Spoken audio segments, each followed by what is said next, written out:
राज्याच्या जनतेने जे एक अतिशय चांगलं मॅन्डेट दिलाय, मॅन्डेट मिळाल्यानंतर आम्ही खरोखर आनंदीच होतो। पण आता तो आनंद ओसरल्यानंतर जबाबदारीची जाणीव आम्हाला आहे। कारण जेव्हा एवढं मोठं मॅन्डेट मिळतं, ते मॅन्डेट अनेक जबाबदाऱ्या घेऊन येतं, लोकांच्या अपेक्षा घेऊन येतं।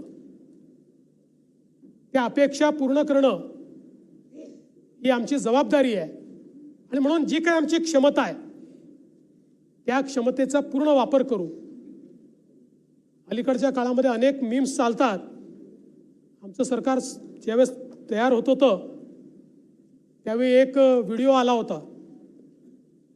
त्या व्हिडिओत ती बाई असं म्हणते की काही प्रश्न नाही, तिन्ही भावांना मुख्यमंत्री करून टाका आणि 8-8 तासाची शिफ्ट देऊन टाका। हां, तशी आम्ही शिफ्ट वाटून घेतली आहे, तीच वाटून घेतली आहे। सकाळी 8 वाजेपासून 4 वाजेपर्यंत दादा, कारण 6 वाजता तयार असतात ते। 4 वाजेपासून 12 वाजेपर्यंत मी, आणि 12 ते 8 कोण राहू शकतं?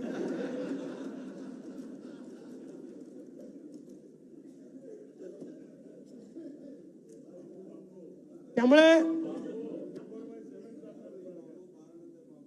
24/7